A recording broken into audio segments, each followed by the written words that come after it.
guys, it's Tori, and today I'm going to be doing the Hindsight is 2020 reader tag. So I was tagged by the lovely Roz at Scallydandling about the books. Of course, I will link her video down below, and this tag was created by Erin Go Read, and I will also link that video down below as well. This is a nice short one, which makes me very happy because I needed a short one to get up this Friday when this should be going up. So anyway, let's just get into the questions. So the first question is, what were you like as an early and learning reader? And I was honestly just very engaged in reading from as far back as I can remember.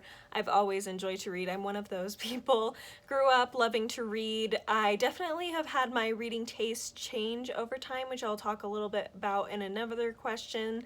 But I guess I could say I was very enthusiastic. I liked to do it, very engaged. I really loved the process of learning to read, loved being able to explore different stories and, go from picture books to chapter books.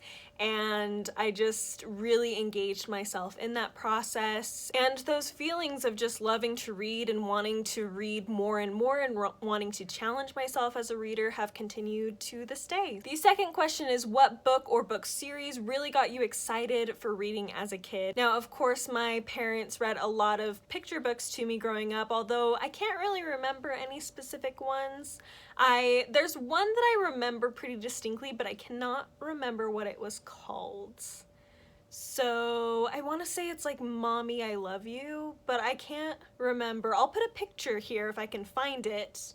I'll have to ask my mom about it. But anyway, that's one that I remember distinctly reading. But as far as like book series that really got me excited to read, definitely Junie B. Jones by, I can't remember the author's name, but this series really got me as a kid. My dad actually would read some of the books from this for me. And I find it honestly kind of odd that I loved this series so much over like Magic Tree House, which my brother really enjoyed Magic Tree House.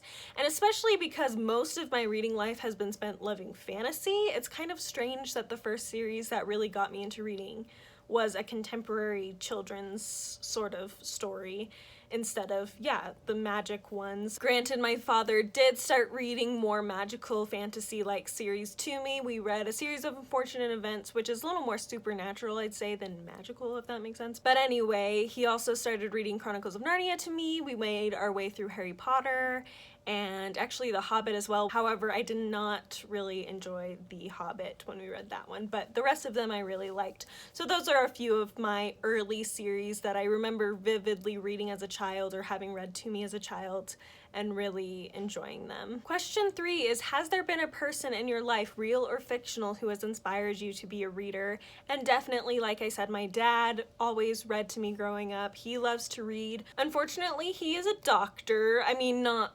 unfortunately in the fact that he's a doctor, but unfortunately because he's a doctor, he doesn't have as much time to read, which is very sad for him. He has tried to get more into audiobooks, which I think has helped, but he has a very big TBR and he never really has much time to get to them. I'll have to make this video at some point, but at the beginning of last year, I made a video in which I gave a classic to each one of my family members to read throughout the year for the Classics Community Challenge hosted by Lucy the Reader. I will link the most recent announcement video for that for 2021 down below if you're curious about that and haven't heard of it. But I decided to do this video and I haven't done an update of how it went. Not all of them read them, but my dad's been working on The Mayor of Bridge, actually, by Thomas Hardy, and he's been working on that for months now. So definitely he's a slower reader, but he still really enjoys reading and he really encourages me to love to read. In fact, he's the one who inspired me and encouraged me to start up my own booktube channel. I watched booktube for years before I started my own channel, and one day around Christmas he was just like, why don't you just do it yourself? He just bought me some lighting and was like, go ahead. So sweet. And he's always been one to encourage me. I will say my mom also really loves to read, and while she's not necessarily as verbally encouraging about it, if that makes sense, she read to me when I was little, but not much as my dad. But she's always led by example a lot. She's always been really into reading, and as I've gotten older and started reading more things that she likes to read as well, we're able to talk about it, and she gives me recommendations and I give her recommendations. And yeah, so it's a really nice little relationship I have with my parents for reading. As far as fictional characters, there are several fictional characters that have over the years inspired me to love to read. Anne from Anne of Green Gables. I have not read the book, but I watched the miniseries growing up, and really enjoyed Anne's passion for literature. I also gained some inspiration from Jo March from Little Women. Again, I hadn't read the book at that point. I read it when I was older, but I had watched the 1998 film and really, really enjoyed it and felt inspired by Jo March. Also, I apologize if you hear noises. My dryer and washer are kind of loud, so that's what that is if you're wondering. Oh, and another fictional character that inspired me growing up, it wasn't until I was more of a teenager that she started inspiring me, but that is Rory Gilmore from Gilmore Girls. Definitely don't love her character, especially as the series went on. She kind of just started making really dumb decisions, but I really enjoyed her love of books and literature, so definitely an inspiration for that. Question 4 is, at what point did you begin to identify yourself as a reader? Now, I have always considered myself a reader. Like I said, my dad read to me, and so even before I learned to read personally, I considered myself a reader because I loved books. I loved when my dad would read to me, and I wanted so bad to be able to read myself. So for that question, I'm gonna keep it just that basic answer of really, I just have always considered myself a reader, and I think I always will. Question 5 is, how has being a reader shaped your worldview? Now, I'm going to have 2 parts to this question. First of all, in direct answer to that question, I feel that reading really helps me to be so much more empathetic to everybody around me. Even people who don't have the same values as I do, people who don't have the same beliefs, same background, same anything. I really have grown to care for other people, and I really want to treat other people respectfully in every aspect of my life. And it's also made me curious to be able to further understand those people, to be able to further understand the world around me in general, and it's inspired me to continue to want to read, to continue to explore different ideas that maybe I have never thought of before, and it's very powerful in that way, being able to read and have an opportunity to see from other points of view, so you have a greater desire to do that in real life. The other part of my answer I want to focus on is how my worldview has impacted my reading, because Roz actually, when she tagged me, mentioned that my reading tastes have changed over time and that she hoped to hear me talk about that.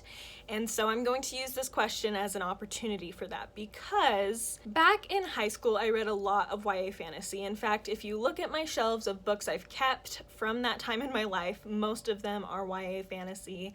And that's simply because I really connected with those stories. I liked being able to escape. I enjoyed a lot of the self-discovery that goes along with YA, and yeah, I just really enjoyed the excitement of fantasy. However, that sort of changed a little bit after high school, when I actually served a religious mission for my church for a year and a half.